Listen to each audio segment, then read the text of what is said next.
Sziasztok!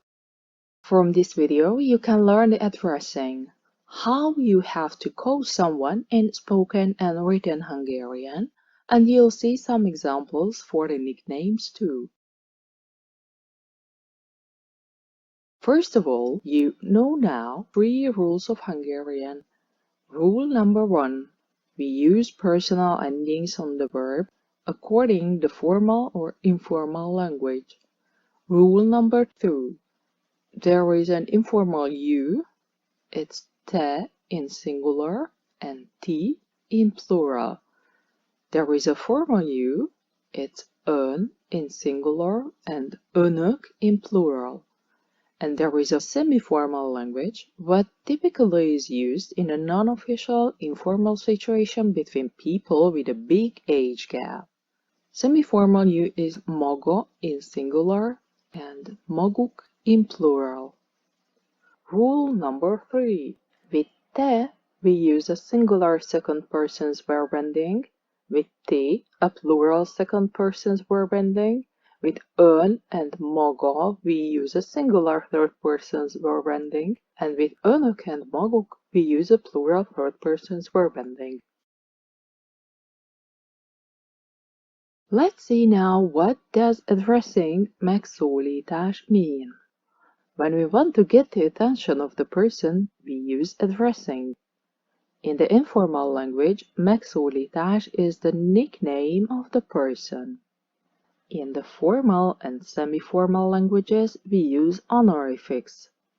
To call just a name sounds very rude and impolite in the formal and semi-formal language. At first, let's see how they worked in the past, and we'll derive the forms that are used nowadays from them.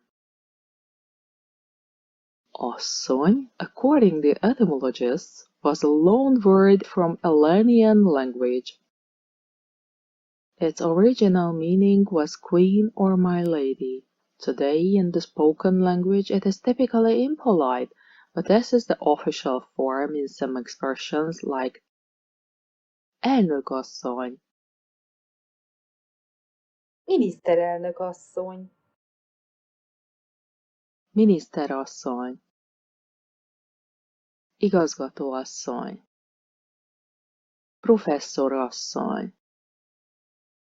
In the past, this was the usual addressing of older or married women or a woman in a higher rank in asszonyom form. This at the end is a singular first person's possessive suffix. It means my, so asszonyom means literally my lady, milady. So it was in the spoken language, for example, bocsánat asszonyom, excuse me, madam. In the written language, the typical salutation form was tisztelt asszonyom or tisztelt hölgyem, dear madam, literally my respected madam. Hölgy means also lady or dame. Etymology of hölgy is very interesting. In the past it meant stout, ermine. Men were called as uram from úr, sir, lord, mister, and the singular first-person possessive suffix at the end with the meaning my. So uram means my, sir, my lord, milord, etc. Elnézést, uram means excuse me, sir. You can use this form also nowadays in a formal situation. The written salutation form was tisztelt uram. It is also used nowadays, but it is a bit too dry to official form. In the past, there existed another form for unmarried young women. They were called as kisasszony, miss. Literally it meant little lady. They were called without possessive suffixes, for example, elnézést kisasszony, excuse me miss. And in a written form, tisztelt kisasszony, literally respected miss, as for dear miss. Nowadays this form sounds very old-fashioned. Let's see now the forms that we use nowadays, most, now. A conference speaker starts the speech with "Ladies and gentlemen" in Hungarian as "Hölgyeim és uraim". This "e" signs the plural possession. In singular, if the speaker talks to just one woman and one man, it can be, can you guess it? Hölgyem és uram. Hölgyem és uram. When we talk to our friends, we don't use addressings, we just talk. Barátok közt, between friends, we use 90%-ban semmit, in 90% nothing, and in 10% when we want to get their attention, we use their nicknames. 10%, 10%-ban a becenevet használjuk. But usually we just say, merre van a posta? Where is the post office? Or, nem tudod, merre van a posta? Don't you know where is the post office? Between strangers we use formal if there is a big age gap, and also when we talk to more like to a person's position or function, not personally to the human being inside, or if we want to keep a personal distance. When we talk to a stranger, we try to avoid to call them anyhow, so we just simply say, for example, elnézést, elnézést. This is an expression for excuse me. Elnézést, nem tudja, merre van a posta? Excuse me, don't you know where is the post office? If there is a small age gap and we are under 40 and we want to look nice and not official, we can use the informal style. Typically we start this way. Szia, ne haragudj! It literally means, hi, don't be angry, in a full sentence. Szia, ne haragudj, nem tudod, merre van a posta? Hi, sorry, don't you know where is the post office? Szia, ne haragudj, nem tudod, merre van a posta? Let's see now what you can use if you are acquainted, but you are not in a personal connection, for example with your teachers and professors. Tanárnő, van egy kérdésem. Teacher or professor, I have a question. Tanár means teacher and the nő and their signs it is a profession of women. This phrase, I have a question, works with formal and informal sentences too. Some younger professors at the universities use informal with their students. Can you guess which is which in the following constructions? Tanárnő, nem tudja véletlenül, merre van a posta? And Tanárnő, nem tudod véletlenül, merre van a posta? Yes, the first one is formal and the second one is the informal. Both means professor. Don't you know, perhaps, literally accidentally, where is the post office? If you want to ask her about her opinion, if your answer is correct or not, you can ask this way formally. A tanárnő mit gondol? Jó ez? Or informally. Tanárnő, te mit gondolsz? Jó ez? But if your teacher or professor is a man, you change tanárnő into tanár úr. It literally means teacher, sir. Tanár úr, van egy kérdésem. Formally. Tanár úr, nem tudja véletlenül, merre van a posta? Informally. Tanár úr, nem tudod véletlenül, merre van a posta?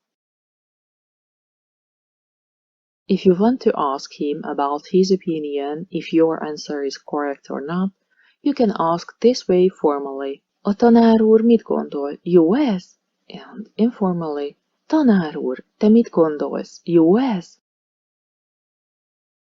When you address the doctors, you use similar forms. To a woman you say, doktornő, and to a man you say, doktor úr. Now let's test your knowledge. How did they call this person in the past? A. Uram. B. Doktornő. C. Tanár úr. D. Kisasszony. 1, 2, 3. She looks young and she lived in the past, so they called her as kisasszony. The correct answer is D. Let's see another example. How would you call him? A. Uram. B. Tanárnő. C. Doktor úr. D. Kisasszony. 1, 2, 3. He looks like a doctor, so the correct answer is C. Doktor úr.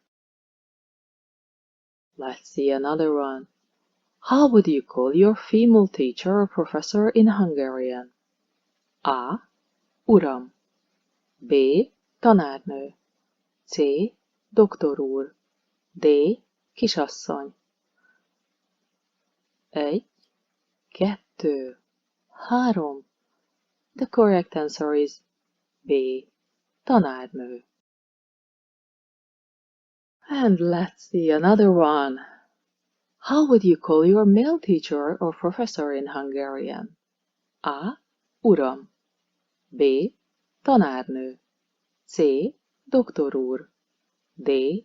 Tanár úr. 1, 2, 3. The correct answer is D. Tanár úr. There's a tip for you. In Hungary, actually, just the full professors who have the higher academic rank at the university are called professors. You can call your female full professor this way, professzorasszony, but this is too formal. And the male one, professzor úr. This is also a bit too formal.